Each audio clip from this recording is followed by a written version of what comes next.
vous l'avez vu, cette pub de Dior qui, en 2014, sort ce produit appelé Addict et qui en fait la pub.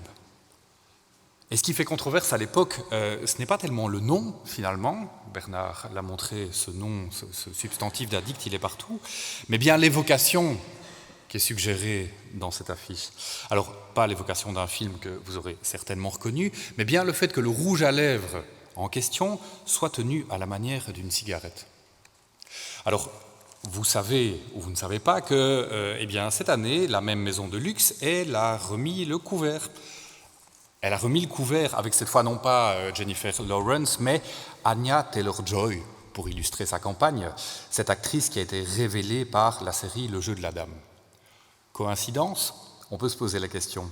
Vous avez peut-être vu cette série qui raconte le destin d'un personnage de fiction, Elizabeth Harmon, cette prodige des échecs. Et dans cette série, on met en scène non seulement son talent, mais aussi ses addictions aux médicaments, aux drogues, à l'alcool. Mais plus encore, ce que la série met très tôt en avant, lorsqu'elle raconte le parcours de la jeune orpheline, c'est qu'en réalité, c'est grâce à sa consommation de substances, grâce et malgré son addiction aux médicaments et aux drogues, que la jeune Elisabeth développe des capacités inouïes. Des capacités inouïes, mais aussi d'autres addictions, notamment à la réussite et à l'idée fixe de devenir la meilleure joueuse d'échecs au monde. C'est donc cette actrice qui est mise en avant pour une nouvelle campagne de publicité d'un produit appelé Addict. Et je n'ai pas pu résister de relever, comme Bernard l'a fait, la façon dont le site de la campagne décrit son produit. La nouvelle féminité Dior Addict est représentée par 3 femmes, chacune dotée d'une personnalité puissante à l'aura caractéristique. Une campagne hautement couture, certes, qui invite chacun à briller de son propre éclat et de sa propre identité. Alors voilà, je pense, résumé par un simple exemple ou une simple évocation apparemment anecdotique, toutes nos tensions et nos contradictions autour de la question des addictions. D'abord, il y aurait des bonnes addictions, dont ce n'est pas grave de faire la pub, que ce n'est pas grave d'appeler comme ça. Et puis de mauvaises addictions. Ce qui posait problème, c'était l'évocation de la cigarette, pas le fait qu'on parle d'addiction à proprement parler. Deuxièmement, l'addiction, elle peut nous conduire au pire, comme manifestement meilleur. Ben oui, dans la série Le Jeu de la Dame, elle est, la principale condition et en même temps la principale menace qui pèse sur la compétence exceptionnelle d'une joueuse d'échecs. Troisièmement, et peut-être de façon encore plus étrange pour un extraterrestre qui débarquerait, on peut être addict et, comme nous dit le site de la campagne, doté d'une personnalité puissante.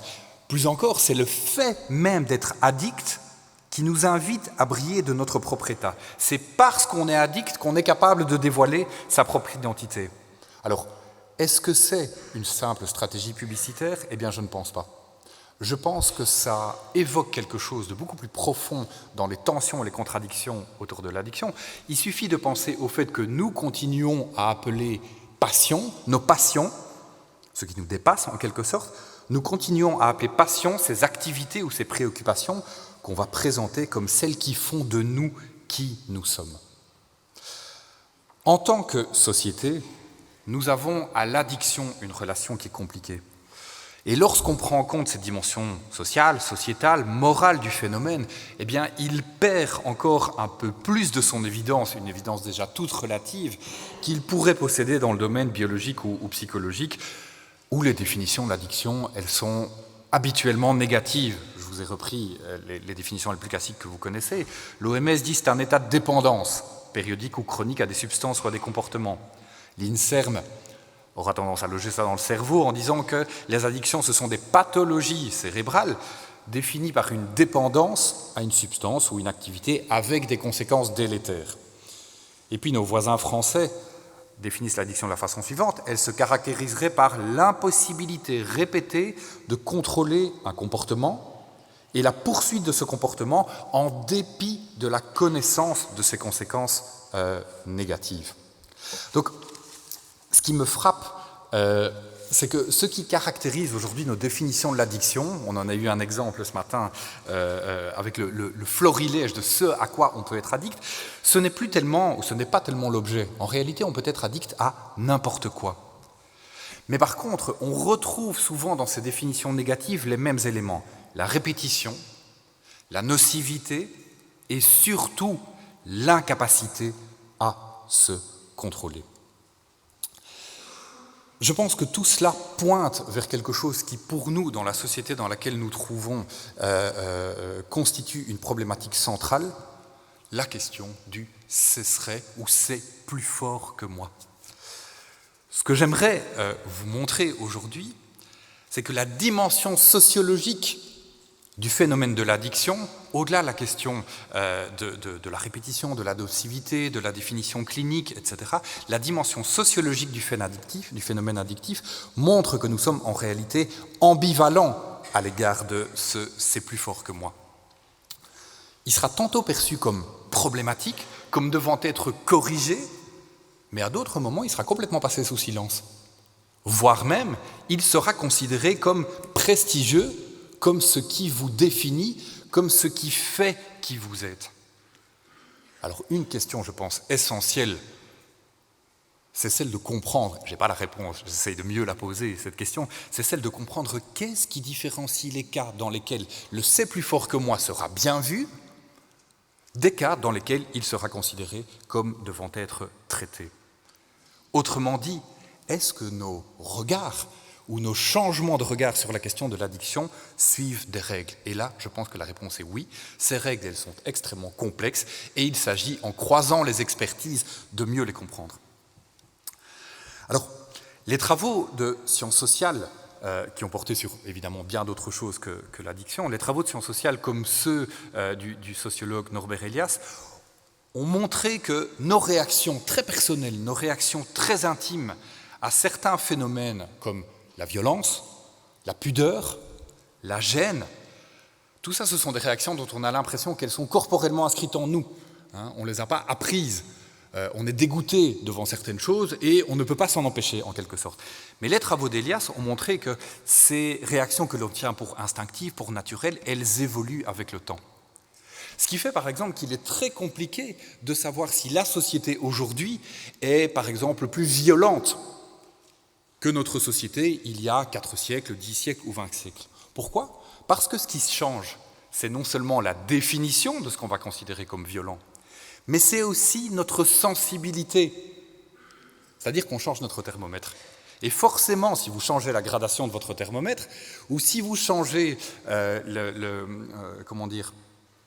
caractère aiguisé de votre thermomètre, eh bien vous aurez tendance à repérer plus vite l'existence de la fièvre. Je pense qu'il en va de même avec les addictions. Est-ce qu'aujourd'hui nous sommes dans une société addictogène? Est-ce qu'il y a plus ou moins d'addictions qu'avant? C'est très difficile à dire, car ce que l'on va qualifier d'addiction et l'inquiétude que le phénomène addictif va générer dépend aussi de notre sensibilité à cette question de l'addiction. Ainsi, vous connaissez très certainement ce bouquin qui avait fait fureur à l'époque, quand les auteurs Valeur et Matisiak parlent de nouvelles formes d'addiction, que seraient le sexe, la passion, les jeux vidéo. Aujourd'hui, on considère plus que des nouvelles formes. Il y a plein d'autres nouvelles formes d'addiction. Mais quand ils nous parlent de nouvelles formes d'addiction, ils indiquent peut-être tout autant des changements de comportement qu'une nouvelle sensibilité qui nous fait lire, sous le prisme de l'addiction, des comportements qui pourraient être lus autrement. En clair, ils témoignent d'une façon caractéristique de nos sociétés modernes d'exprimer une inquiétude. Et c'est un point sur lequel je voudrais insister aujourd'hui. Je pense que sociologiquement, on peut lire le succès, vous êtes nombreux aujourd'hui, le succès de la catégorie de l'addiction comme une façon d'exprimer des inquiétudes propres à nos sociétés modernes. Alors, je vais passer ceci. Comment l'inquiétude par rapport aux addictions s'exprime-t-elle aujourd'hui? L'addiction que l'on va considérer comme problématique, c'est celle qui crée une sorte de « c'est plus fort que moi » dans lequel l'individu n'est plus tout à fait lui-même. Et plus encore, quand ce comportement aura tendance à être lu comme une fuite, comme une forme de facilité. Pourquoi les individus auraient-ils besoin de fuite, auraient-ils besoin de chercher des solutions de facilité? Eh bien, la réponse de sens commun, c'est-à-dire la réponse que nous partageons tous en deçà de notre statut d'expertise, dans les discussions que nous pouvons avoir les uns avec les autres, la réponse de sens commun à cette question, je l'ai trouvée dans un objet que j'ai pas mal travaillé, à savoir les ouvrages de développement personnel. Christophe André, par exemple, que vous connaissez certainement, nous dit qu'une bonne vie, dans son ouvrage Les états d'âme, c'est une vie dans laquelle on pratique une sorte d'ascétisme, une saine pratique de soi. Mais cette saine pratique de soi, nous dit-il, eh bien, elle est semée d'embûches. Pourquoi? Parce qu'on a tendance à fuir nos états d'âme désagréables, on a tendance à éviter de s'y confronter, alors qu'il y aurait des bénéfices psychiques, nous dit-il, à l'acceptation. Mais surtout, nous nous ruons sur des supports pour nous anesthésier, dit-il. Les médicaments, l'alcool, la drogue. Enfin et surtout, nous courons tous le risque de sombrer dans une maladie matérialiste qui polluerait nos âmes. J'ai nommé la maladie PASAF, la pléthorite abrutissante, zapogène, auto-centrée et stressante. Bon mercredi matin. Alors, cette inquiétude, me semble-t-il, elle porte bien sur le fait d'être dépossédé de soi-même, de ne plus se maîtriser ou de ne plus se tenir de l'intérieur. Et on a tendance à lire, quand on fait une lecture, je dirais, sociale du phénomène des addictions, on a tendance à lire dans les addictions pathogènes l'introjection dans l'individu, au niveau individuel, de déchirements sociaux, d'individus à qui on demande d'être adaptés, qui ne perçoivent plus de sens à rien, d'individus qui finissent par craquer et ne plus savoir se tenir de l'intérieur, précisément parce qu'on leur a trop demandé de se maîtriser. Alors, se maîtriser, voilà bien un idéal de nos sociétés modernes. Sauf que ce n'est pas si simple que ça. Ce qui est attendu des individus dans des sociétés qu'on va dire individualistes, ce n'est pas complètement se maîtriser. C'est se maîtriser tout en se laissant aller. C'est ce que le même Norbert Elias, dont je vous ai montré la photo tout à l'heure, appelle le relâchement contrôlé.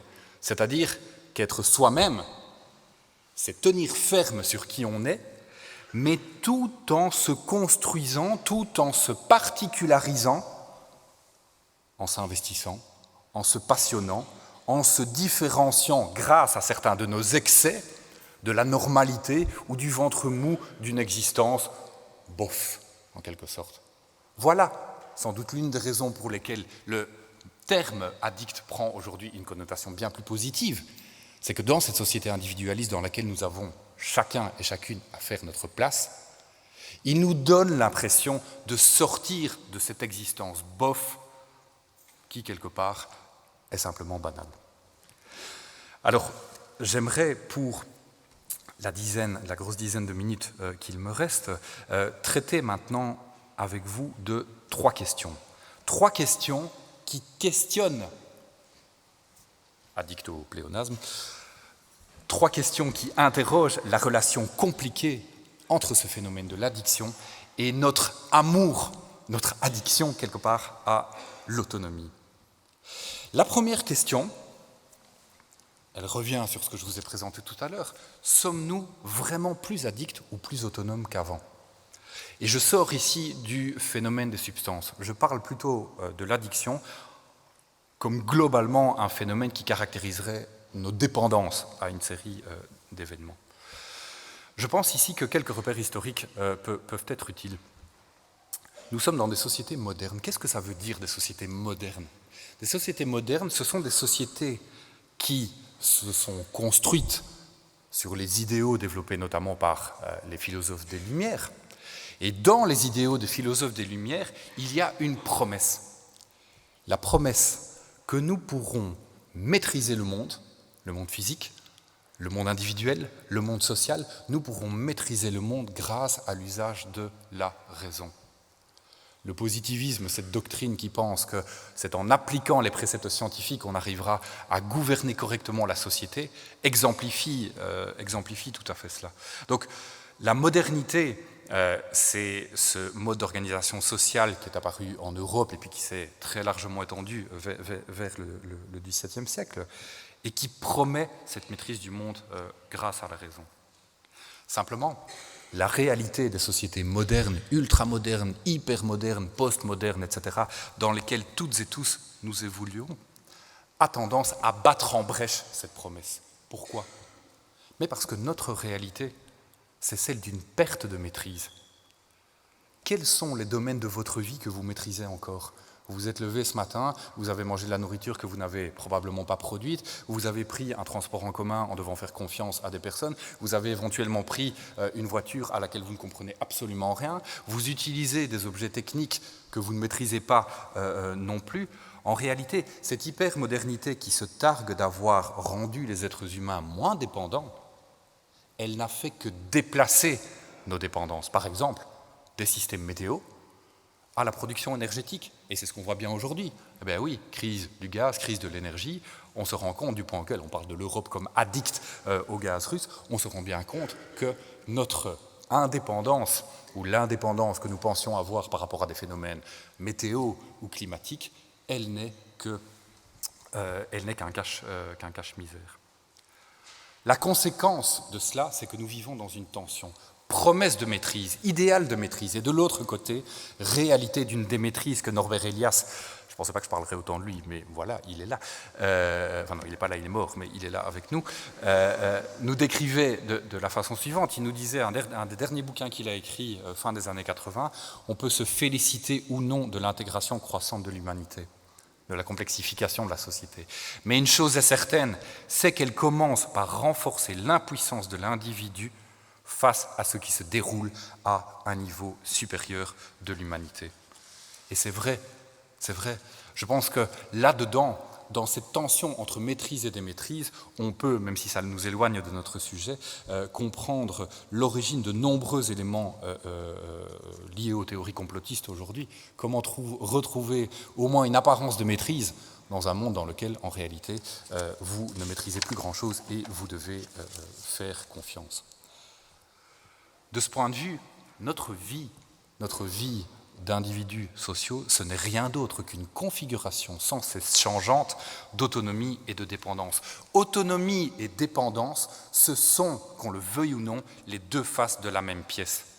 Nous sommes, pour entretenir cette fiction que nous pouvons être nous-mêmes, nous sommes et nous nous constituons d'éléments dont on pourrait dire que nous ne savons pas nous passer.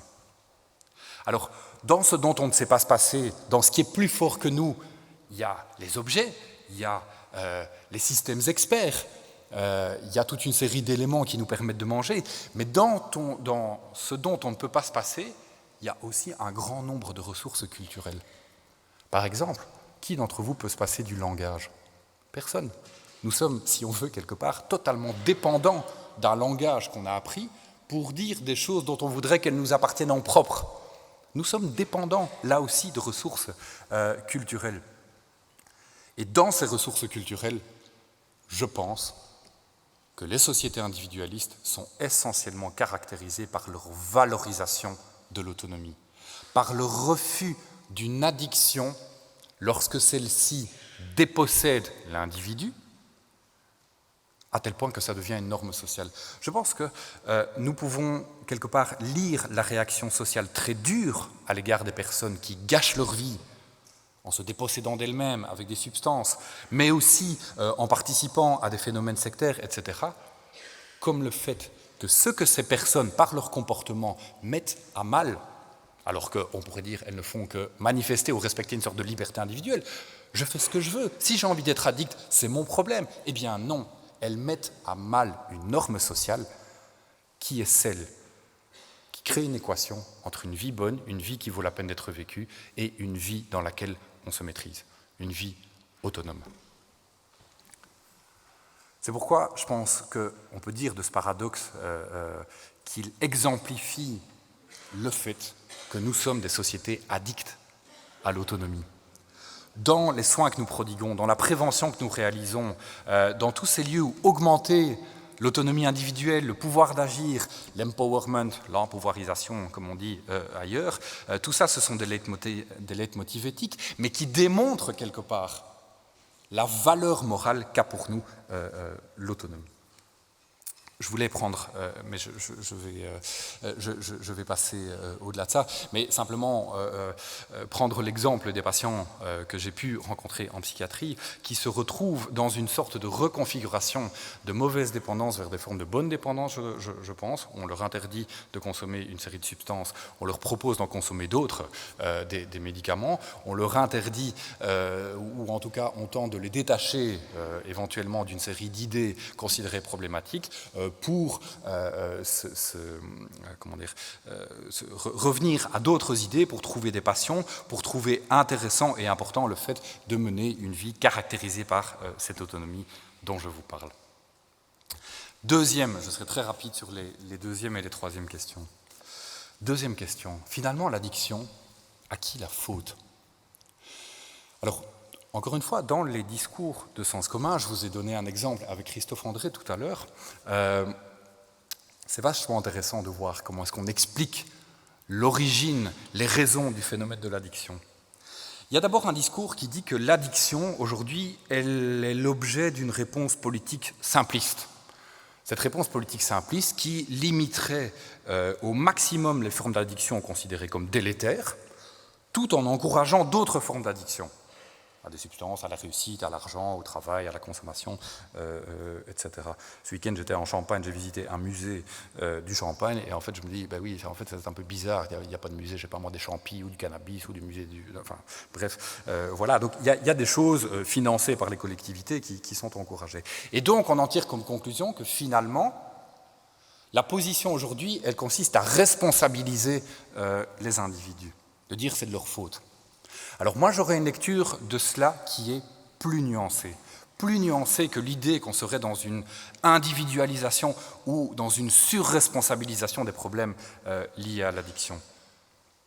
Je voudrais vous proposer l'idée suivante.